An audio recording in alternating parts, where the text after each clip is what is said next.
Good morning. Good morning, nice to see you. How are you? Doing good, how you doing? Okay. Okay. A long time ago, I asked an elderly gentleman in the community, how are you? He said, I'm up and taking nourishment. So I thought it was a good line. The committee will come to order.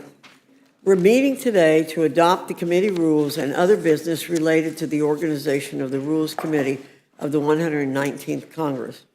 Before we begin the business before us today, I want to take a moment to welcome everyone to the Rules Committee. I'm honored to be back at the Rules Committee and to have been appointed chair by Speaker Johnson. I look forward to working with the esteemed members of the committee, especially Ranking Member Jim McGovern. Many of our members have previously served on the committee, and I welcome you back. For the majority, I welcome back Representatives Michelle Fischbach, Ralph Norman, Chip Roy, Aaron Houchin, Nick Langworthy, and Austin Scott. For the minority, I welcome back Ranking Member McGovern, Representatives Mary Gay Scanlon, Joe Neguse, and Teresa Leger Fernandez, who, when she says her name, it's just like music. I wish I could say it the way she says it. We'll be joined this Congress by two new members beginning their service for the majority on the Rules Committee. I welcome Representatives Morgan Griffith and Brian Jack. As you all know, the Rules Committee plays a critical role in facilitating the deliberation and amendment of major legislation in the House. During the 118th Congress, the Rules Committee established a legacy in broadening the voices heard of all members, from the highest of rank to the rank and file. The committee implemented House rules changes to create a more open, transparent, and accountable process for the American people. Speaker Johnson has promised the American people to embark on a path marked by liberty, security, strength, prosperity, and opportunity. I look forward to fulfilling that promise.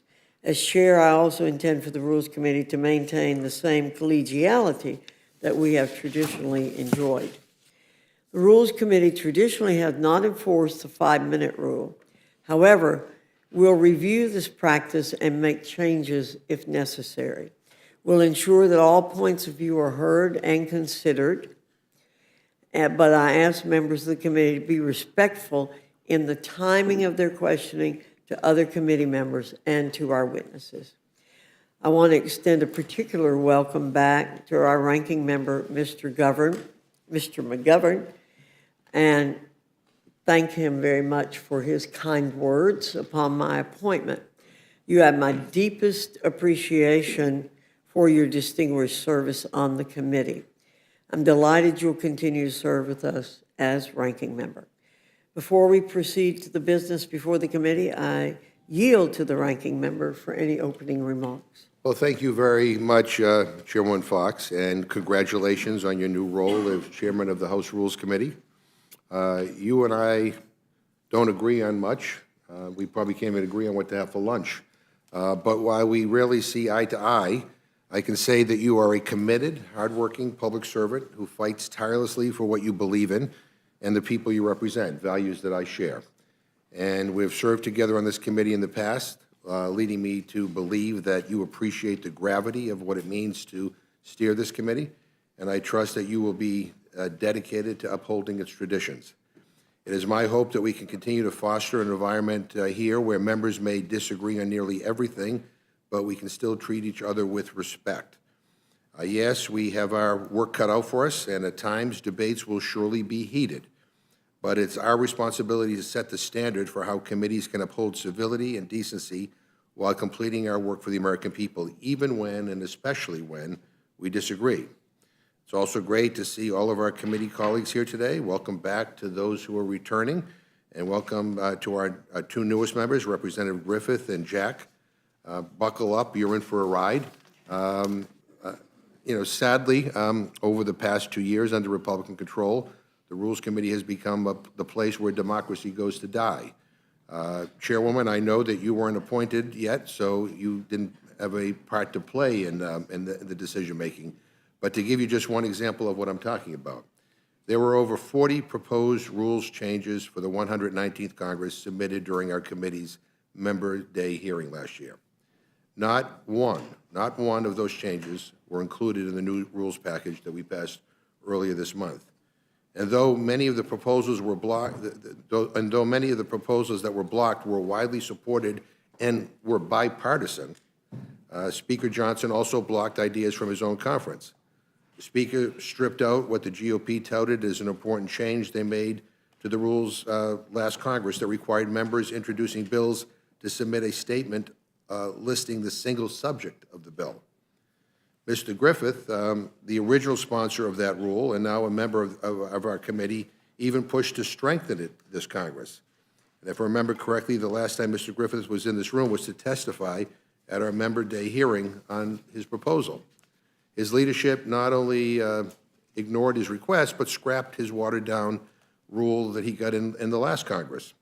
So Republican leaders have used our committee to sideline and silence members on both sides of the aisle, and jamming through bills and shutting down debate, blocking an unprecedented number of amendments, breaking their own record for the most closed rules in history. I couldn't help but take note of the fact, Madam Chair, that you mentioned the 5-minute rule here in the committee. I would just point out, speaking for the Democrats, that the ratio here is 9-4. You have more than double our members.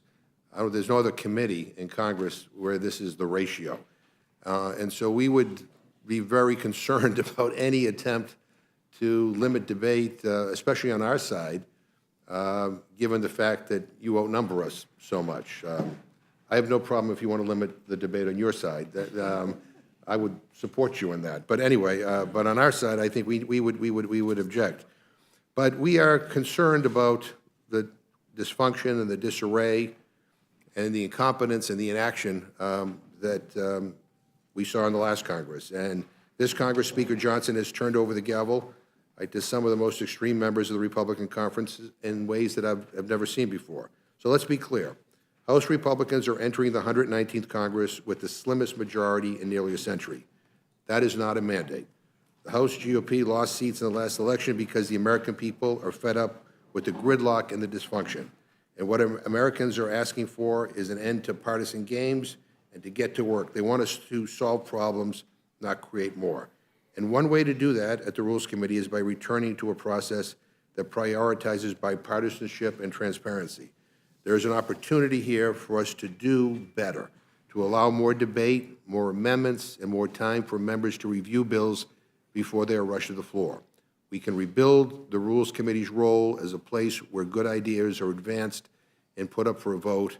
I think in the world's greatest deliberative body, we should not be afraid of deliberation and debate. Let's take this opportunity and make it count. And again, Madam Chair, I'm looking forward to serving with you and to working with you. And again, congratulations on your chairmanship. And with that, I yield back my time.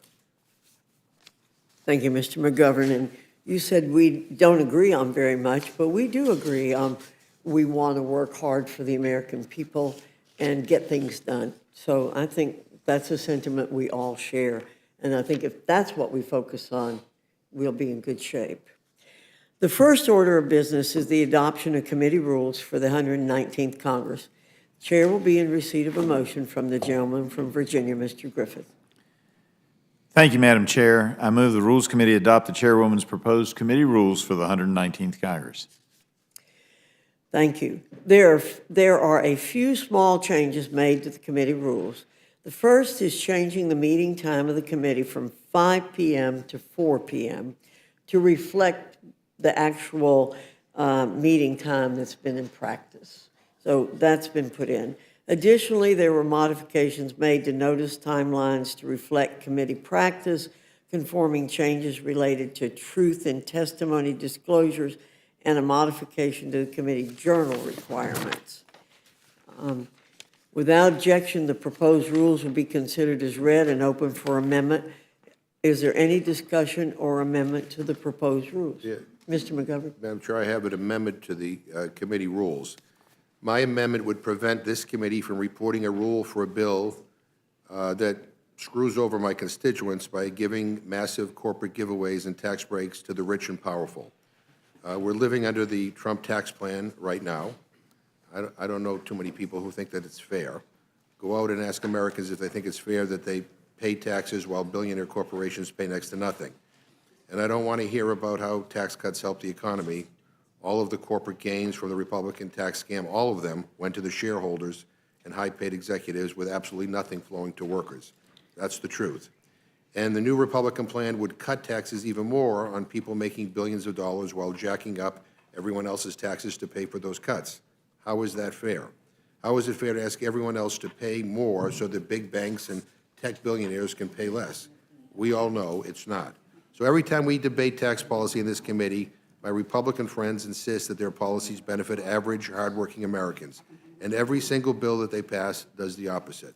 So my amendment is simple. If Republicans believe in helping regular people and not just their rich donors, they will vote yes on this amendment, which prevents cutting taxes on the super rich donor, on their super rich donor friends.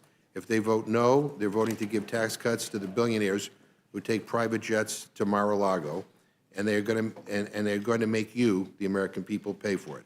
And so I hope everybody will support this amendment. I yield back. Thank you, Mr. McGovern. Mr. Roy, you're recognized. I'll just note that I look forward to the gentleman's support then of the repeal of the Inflation Reduction Act and the $700-something billion of subsidies that go to billion-dollar corporations to subsidize China and undermine American oil and gas and energy and the grid of the United States. I yield back. Thank you, Mr. Roy. Any other member wish to speak? Mr. Scott. Madam Chair, I'd just like to point out that U.S. tax revenues are higher than they've ever been in the history of the country under Donald Trump's tax laws. Thank you. Anyone else wish to speak on Mr. McGovern's amendment? Hearing no further discussion, the questions on the amendment. All those in favor signify by saying aye. Aye. Those opposed say no. No. In the opinion of the chair, the noes have it. The amendment is not agreed That's to. for a recorded vote. Gentleman asked for a recorded vote. Mrs. Fishbach? No. Mrs. Fishbach, no. Mr. Norman? No. Mr. Norman, no. Mr. Roy? No. Mr. Roy, no. Mrs. Houchin? No. Mrs. Houchin, no. Mr. Langworthy? No. Mr. Langworthy, no. Mr. Scott? No. Mr. Scott, no. Mr. Griffith? No. Mr. Griffith, no. Mr. Jack? No. Mr. Jack, no. Mr. McGovern? Yes. Mr. McGovern, aye. Ms. Scanlon? Aye. Ms. Scanlon, aye. Mr. Neguse? Aye. Mr. Neguse, aye. Ms. Leisure Fernandez? Aye. Ms. Leisure Fernandez, aye. Madam Chair? No. Madam Chair, no.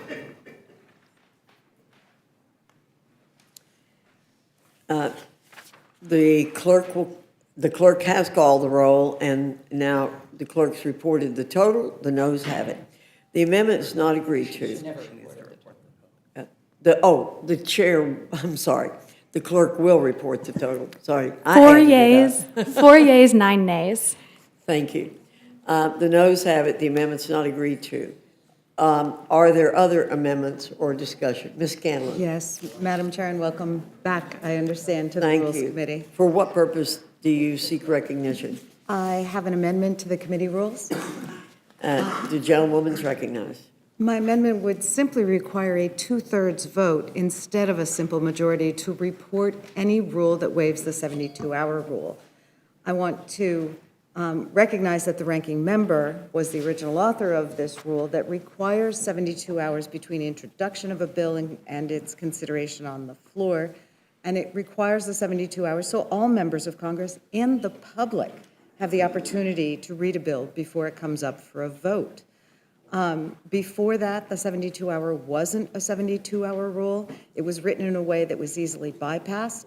This would write it in a way that actually gives us and the public 72 hours to read a bill when that is not waived. So this is a common sense, good government, bipartisan concern as we've heard it. We've heard many times from folks on the other side of the aisle how frustrated they are that they don't have enough time to read the bills. Even Donald Trump and Elon Musk have said it's wrong that bills are jammed through up here without enough time to read them. So here's our chance to change that. This amendment is super simple. All it says is that we need a two-thirds vote to bypass the 72-hour rule instead of a majority vote. That's it. And because there's 9 Republicans and only 4 Democrats on this committee, you can still waive this rule with a party line vote. One of the critics of rushing bills to the floor was Representative Massey, who was with us for the last term, and he thought that he could provide more time for people to read votes with his membership on the committee, but that was a mistake. He said, my concerns had been greatly ameliorated by my inclusion on this committee, but learn from him, because last Congress he was bypassed when his leadership violated the 72-hour rule repeatedly, and there was nothing he could do about it. So again, if you agree with critics of this body, including often the Freedom Caucus, Donald Trump, Elon Musk, that we shouldn't jam through bills at the last second, I'm asking that you vote for this amendment, and I would yield back. Thank you. Does anyone else wish to speak on the amendment? Mr. Roy? I have very strong support of the need to enforce the 72-hour rule. I'm actually sympathetic to the spirit of the amendment. I'm going to oppose the amendment based on the, I think, belief that this committee wants to enforce the 72-hour rule. To the best of my recollection, last Congress, it was waived once in this committee. That's what I'm informed. And then I think we got rolled a couple of times on suspension on things that were less than 72 hours. We had a lot of conversations and debate about enforcing the 72-hour rule, notably the Wednesday before Christmas, when legislation was wrongly brought to the floor of the House in violation of the 72-hour rule, which I was very public about. It was very public in a lot of different directions, my position on that matter. I will not be cowed on the need to push and fight for the 72-hour rule, no matter what happens on Twitter or what happens in this room. We need to enforce the 72-hour rule. I will respectfully vote against the amendment, but I will be a loud voice for the need to support the 72-hour rule. Madam Chair? Mr. McGovern? Yeah, again, this is a strange debate because the gentleman who just spoke could easily give himself the power to enforce the 72-hour rule. And the Republicans are in charge, with all of you voting to waive the rule or to not waive the rule. I mean, you have the two-thirds majority to be able to do that. I'm, as the author of the 72-hour rule provision in the first place, I would like to see it enforced. And the idea that leadership may find it convenient to kind of get around it, I'm simply saying if that's the case, then you ought to be able, you ought to vote with the leadership to waive it. But the notion to be sympathetic but not give yourself the power to have any say in it is like, I mean. Well, the gentleman yielded a good faith question. Am I correct in the eyes of our colleagues on the other side of the aisle that we waived it only once in committee? Is that, I'm asking, is that the position? Do we agree on that? For better or worse? The gentleman, yeah. Is that, do we agree that that's correct? It was one time. Yeah, so we waived it once, and I opposed waiving it once. Well, but I want you to be able to have some power to. Understood. I mean, that's why it's like. I yield back. I just wanted to establish I think there was a good faith. It's your time. I yield back. Yes, Mr. Neguse. You're recognized. Thank you, Madam Chair, and congratulations on your appointment as Thank you.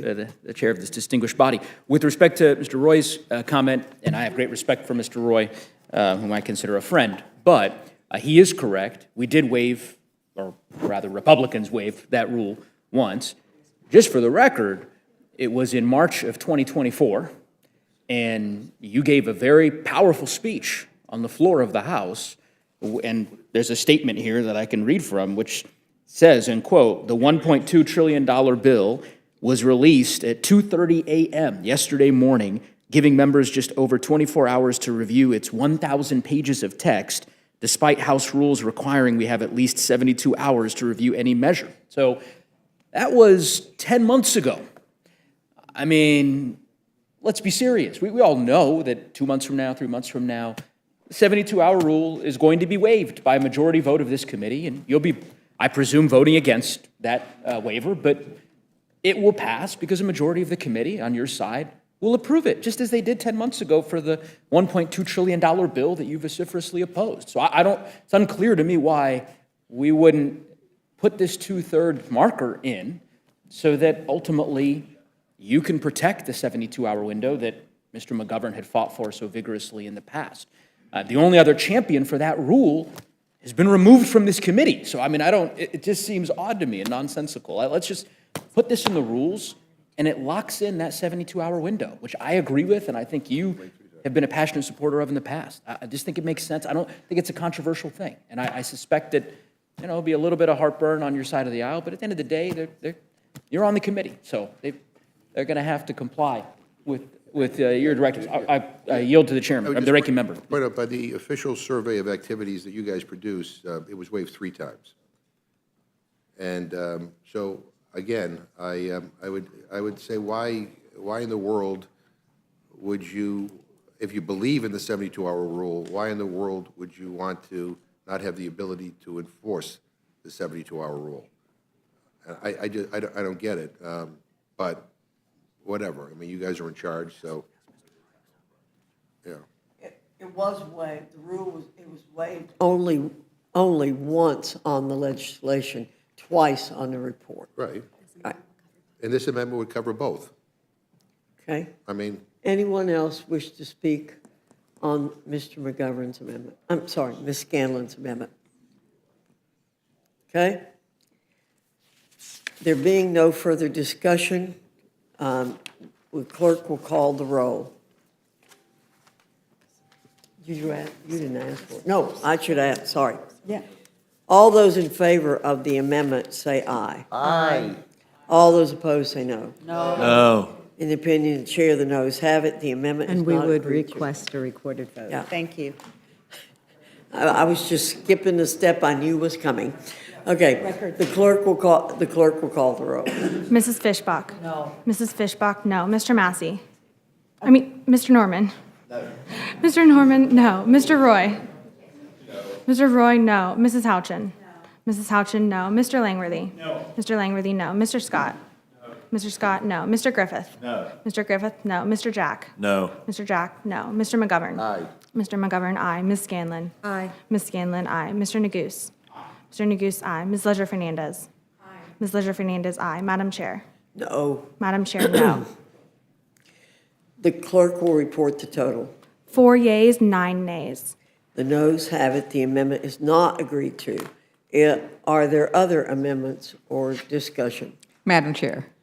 Ms. Leisure Fernandez. Madam Chair, it will be fun, I am sure, serving with you again. You were the chair on the Education Committee when I served there, so I look forward to the Congress ahead. I have an amendment to the committee rules. My amendment would prevent the committee from reporting a rule to consider a reconciliation bill that increases the deficit. We hear from Republicans and many on this committee, and some that we will sadly miss, that the government spends too much and we need to cut spending. We hear often about the deficit. So if Republicans really want to cut the deficit, they should have no problem passing this amendment. If they vote no on this amendment, I think we are going to be seeing a level of hypocrisy that will be important for us to point out to the American people, because it will start in this committee. The 2017 Trump's tax cuts blew up the deficit. It was a massive giveaway to the rich. Very little went to working families. Instead, it went to the billionaires and the billionaire class. It was an example of Republicans standing with billionaires, and it added $2 trillion to the deficit. Trump's pickpocket economics doesn't stop there. Just a few weeks ago, Republicans tried to shut down the government because they insisted on an increase to the debt ceiling that would have set them up to give tax breaks to millionaires and billionaires, as well as cutting Social Security and Medicare. Once again, siding with the rich over the working families.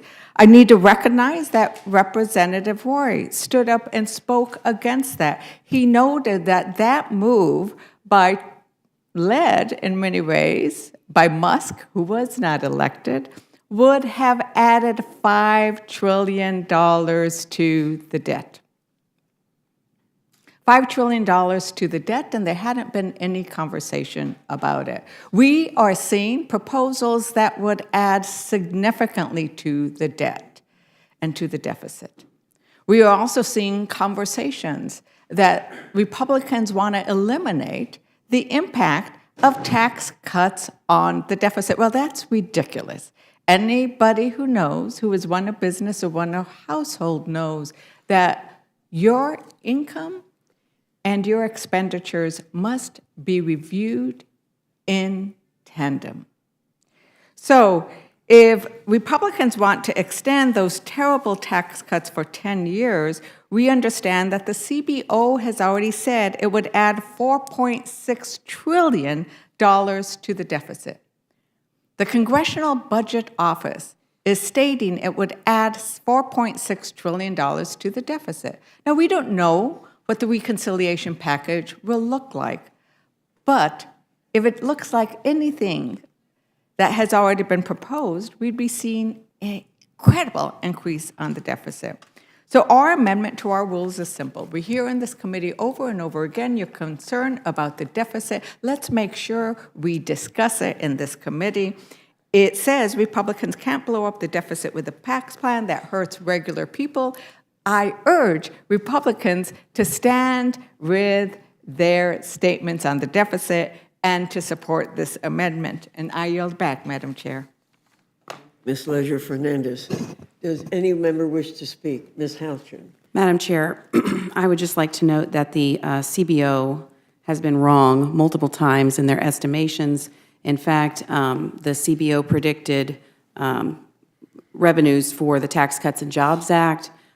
They were off by, revenues are $1.6 trillion higher than what the CBO projected. In addition, on the Inflation Reduction Act, they scored it as $271 billion of cost. 6 months later, they updated that to $663 billion. It scores $1 trillion plus when you consider tax subsidies. So we are at a point at least on our side of the aisle, that naturally the CBO score has been incorrect so many times that we're skeptical of that. And so for that reason, I would oppose this amendment. Thank you very much. Mr. McGovern? Madam Chair, so by that logic, there's no way to measure the impact of tax cuts on the debt. We just have to trust, Elon Musk to tell us whether it's going to impact the deficit negatively or not. I mean, a lot of Republicans act like reducing the debt is their religion around here. That is you. This amendment will help you get it right with the Lord if you really, truly believe that. And if you constantly complain about the debt and deficit, this is your first and best chance in this Congress to do something about it. But to make believe that tax cuts for millionaires and billionaires and big corporations are not going to impact the deficit or the debt, I mean, what planet are we living on here? This is, a reasonable, sensible amendment if you actually mean what you say about caring about deficits and the debt. And I yield back. Thank you, Mr. McGovern. Anyone else wish to speak? Mr. Scott? Madam Chair, I just want to point out, federal tax revenues are up, from $3.3 trillion in 2017 to $5.08 trillion this past year. That's a pretty significant increase since the Tax Cuts and Jobs Act went into effect. It was the Tax Cut and Jobs Act of 2017. So again, federal tax revenues are higher than they've ever been in the history of the country. The problem with the deficit is Democrats spent $3 trillion through the Inflation Reduction Act and the American Rescue Plan without a single Republican vote. Thank you, Mr. Scott. Anyone else wish to speak on the proposed amendment? Madam Chair. Yes, Mr. Roy. Again, this is an amendment that I'm sympathetic to, and we'll have more things to say as the reconciliation process unfolds. My issue is in reliance solely on the Congressional Budget Office, which, I actually think by definition under the Budget Control Act is something that we have to use and rely upon. It's a part of the entire debate. So we have to recognize that or change how CBO operates. The fact of the matter is both parties have been horrifically bad at dealing with spending and revenues and the fact that we have been mounting deficits on an annual basis. We can't run away from that reality. I think that my issue here is the reliance solely on the Congressional Budget Office, because what we're going to end up with here is the usual dance, which is people saying we're going to have X revenue growth, and there's going to just be a made-up number of whatever the expected growth rates are, and whether that will then produce the revenue relative to whatever the tax policy is. On the flip side, we will have zero support from my colleagues on the other side of the aisle, and frankly, large chunk of my colleagues on this side of the aisle on spending cuts. That's what's going to happen this year, and we're going to end up with massive deficits. But I think we're going to have to work through this and to make determinations on how we move legislation through here that actually reduce deficits. And CBO is one metric. I think there are other metrics that we're going to need to look at as a body. And at the end of the day, it's a political question. But Would the gentleman I will yield. Yeah. It sounds like the gentleman has some other metrics in mind. Perhaps we could have a friendly amendment to this amendment and just add in a couple more of those metrics. So whoever else, whatever my entity you standpoint, want to add, let's just- I could probably support the rule if it just said measure that, strike the Congressional Budget Office has determined that will result in a net increase of the deficit and may be reported to the House. Because I just don't want to rely solely on whatever the Congressional Budget Office says. Good. I would offer an amendment that would look like that. I would gladly. With that friendly, I would support the amendment. Sounds good. I mean, I'm not the author of the amendment, but it sounds like the author is. Yeah, I'm willing Support to it. amend. So you wish to amend? I your- will amend my amendment to say that would increase the deficit. And have to withdraw this and add a new one, we'll write it up real quick. We need that in writing. Yeah. Oh. Could you give us 2 minutes, please? Sure. Thank you. Let's go on and see, does anyone else wish to offer an amendment to the rules? Well, I haven't spoken on the amendment, but I would just hope, given, I very much appreciate Representative Roy's cooperation and thoughtfulness, and I would assume that this also resolves the concerns that Ms. Houchin expressed, because I think the entire bulk of your objection was purely based on the CBO. I mean, that was according to what you had just stated a moment ago. So I presume you'll support the amendment as well, and we can all support the amendment and try to reduce the deficit. So I appreciate everyone's cooperation on that front. Madam Chair, I have an amendment. The gentlewoman would read her changed amendment. The change amendment, the amendment would read exactly as proposed earlier with the following words stricken: the Congressional Budget Office has determined. So the amendment would read, I shall read it all. In Rule 3C, insert the following after paragraph 1 and reorder accordingly. 2, no resolution providing for consideration of a budget reconciliation matter that will result in a net increase to the deficit may be reported to the House in writing. Does everyone understand the changes to the amendment? Madam Chair, so this means that we can take any report we want to? This literally means we can take any report we want to from any organization we want to? I'm not sure how it will be interpreted by the parliamentarians, but at least we're not bound by the Congressional Budget Office. But it still would stand in conflict with the Budget Control Act, right? I'm still going to oppose the amendment, Madam Chair. While I appreciate Ms. Leisure Fernandez listening to Mr. Roy and making an amendment to her amendment, I will be voting no, because I don't think we need to be making this kind of major change here immediately. I think this needs further thought and discussion, and Mr. Roy may vote for the amended amendment, but I'm going to vote no, and I'd urge other committee members to vote no. There being no further discussion, the question is on the amendment. All those in favor signify by saying aye. Aye. Those opposed say no. No. In the opinion of the chair, the noes have it. The amendment is not agreed to. A recorded vote, Madam Chair. The gentlewoman has requested a recorded vote. The clerk will call the roll. Mrs. Fishbach? No. Mrs. Fishbach, no. Mr. Norman? No. Mr. Norman, no. Mr. Roy? Aye. Mr. Roy, aye. Mrs. Houchin? No. Mrs. Houchin, no. Mr. Langworthy? No. Mr. Langworthy, no. Mr. Scott? No. Mr. Scott, no. Mr. Griffith? No. Mr. Griffith, no. Mr. Jack? No. Mr. Jack, no. Mr. McGovern? Aye. Mr. McGovern, aye. Ms. Scanlon? Aye. Ms. Scanlon, aye. Mr. Neguse? Aye. Mr. Neguse, aye. Ms. Ledger Fernandez? Aye. Ms. Ledger Fernandez, aye. Madam Chair? No. Madam Chair, no. The clerk will report the total. 5 yeas, 8 nays. The noes have it, and the amendment's not agreed to. Getting closer. Are there any, are there any other amendments? All right, hearing no further discussion, the question is on the adoption of the committee rules. All those in favor signify by saying aye. Aye. Those opposed say no. In the opinion of the chair, the ayes have it. The motion's agreed to. Without objection, the motion to reconsider is laid on the table.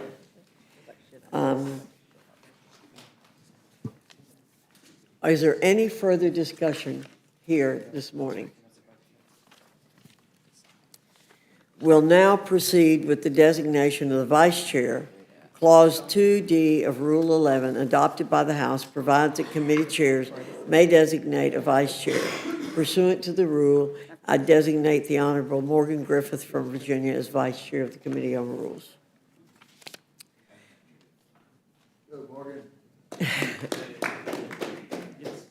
It is now in order to provide for the composition of the subcommittees of the 119th Congress. The chair will be in receipt of a motion from the gentleman from Virginia, Mr. Griffith.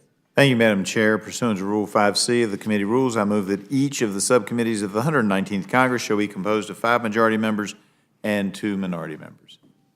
The subcommittee sizes and ratios shall remain the same as previous Congresses. The ratio will be 5-2, which has been the practice of Republican and Democrat majorities. Any further discussion on that amendment? Hearing none, the question's on the motion from the gentleman from Virginia. All those in favor signify by saying aye. Aye. Those opposed say no. In the opinion of the chair, the ayes have it. The motion is agreed to. Without objection, the motion to reconsider is laid on the table. Now, I would like to further consult with the majority and minority members on the composition of subcommittees. So without objection, we'll postpone subcommittee appointments. Without objection, the staff for both the majority and the minority of the Committee on Rules is approved. And without objection, the committee staff is authorized to make technical and conforming changes to the rules reported by the committee for the duration of the 119th Congress. If there's no further discussion, without objection, the organizational meeting is adjourned. Thank you very much. Have a wonderful day.